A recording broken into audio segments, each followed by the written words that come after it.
Welcome back, the Alpha Dog here. Xoom tablet. A price has finally been decided on. $800. For $800 you too can have the very first Honeycomb tablet. Honeycomb, of course, is Android's new operating system designed exclusively for the tablet. $800. Are you fucking kidding me? $800? $800. Well, you could buy an iPad for $500.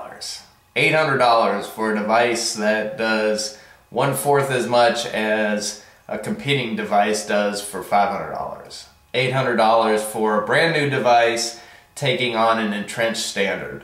Do I ever see the mother of all fucking failures? This tablet will not sell at all.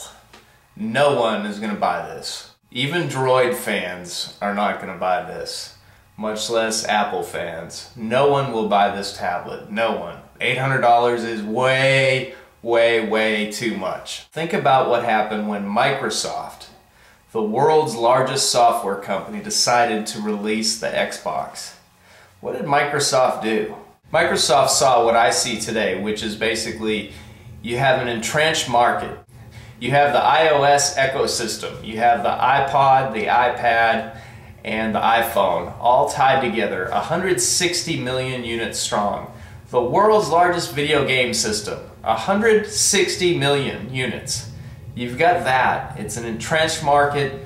The iPad is the first to market to this exclusive group of individuals. They've sold well. 15 million iPads out there. They've got exclusive newspapers, exclusive magazines, exclusive video games, exclusive business applications, exclusive applications for hospitals and the medical field. You've got an entrenched standard there with the iPad. When you invest in a standard, it's hard to move. Think back to November 2001 when Microsoft decided, you know what, we're going to build a video game system. Even though they were the biggest company in software, the world's biggest software company at the time, of course now Apple is, but at that time they were the world's biggest software company. They got billions of dollars in cash, and they decide, you know what, we're going to take over the video game industry. So what did they do? Well, they went out and they designed the best video game system on the planet. A screaming fast Intel processing chip. They took a screaming fast NVIDIA video graphics chip, and they took a hard disk drive, the very first one you ever saw in a game console. They put it all together as a box or a device called the Xbox. Well, it was going to cost Microsoft $400 to make this device. $400 to make the Xbox. And what did their marketing folks tell them? Well, that's great, but we can only sell it for $300. Wow. Wow. Wow. I want you to think about that for a second. Microsoft can make the device for $400, but they can only sell it for $300, because that's what the market will bear. Microsoft said, okay, let's do it.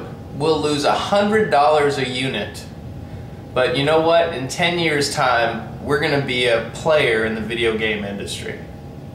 And that's what they did. That in addition to selling these things at $100 below their cost, they had to advertise as well. So they spent another $500 million. That's $500 million selling these video game systems. It's a lot of money to spend to become a player in the video game market.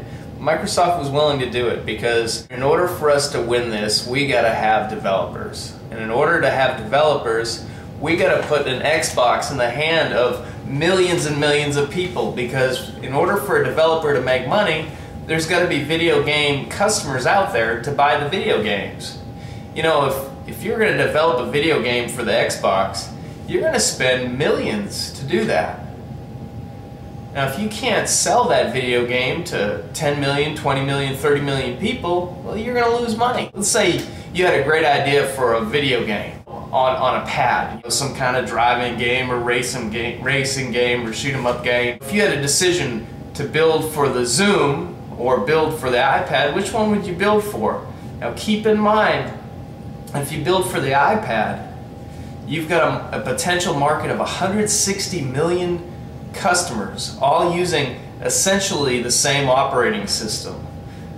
So the small version, of course, goes on the iPad or the iPhone, and then the big version on the tablet, the iPad. As soon as you publish that game, there's 160 million people willing to download it. And even if you made it exclusively for the iPad, there's 15 million people ready to spend $2 and instantly buy it. That's the success of Angry Birds, and there's going to be a lot of other successes. There are a lot of people making millions and millions of dollars programming for the iPad, programming for the iOS operating system. Microsoft was willing to lose billions of dollars for a decade, if need be, to get a piece of that video game market.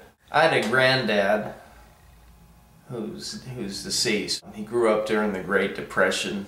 My dad and my granddad were going to have a garage sale together, and my dad had a table saw that he bought brand new from Sears for like $400. My granddad had a table saw that he bought brand new from Sears for like $300. It wasn't the same version. My granddad's table saw went bad, so he had to put another motor in it. No motor cost him like $80. My dad was selling his table saw for $250. It was like new. It was a good buy. My granddad wanted to sell his table saw for $300. And the way he saw it is he spent $380 on it, therefore it's worth $300 because he's got $380 into it. I'm here to tell you, how much you got into something makes no difference in the world. You have to sell your product at what the market's willing to pay for it. Sometimes to gain a strategic advantage, you have to be willing to lose money. Any company that doesn't realize that prices items based on how much they got into it and how much profit they need to make, that's the wrong way to do it. Motorola, unbelievable. I don't care if it costs you $600 to make the Xoom, or $700 to make the Xoom, or $750 to make the Xoom. It's not going to sell at $800. That's just a fucking fact. No one is going to buy that tablet at $800. That's ridiculous. It's ridiculous. $800 for a tablet that doesn't have a single application out exclusively for the Honeycomb platform yet. Not a single one. Not a single big name game, nothing. It's going to be a titanic, colossal flop. If you want to attack an entrenched marketplace, in a competitive market with a great competitor like Apple, you've got to be willing to take some losses in order to gain some market share. If you don't have market share, you don't have the developers.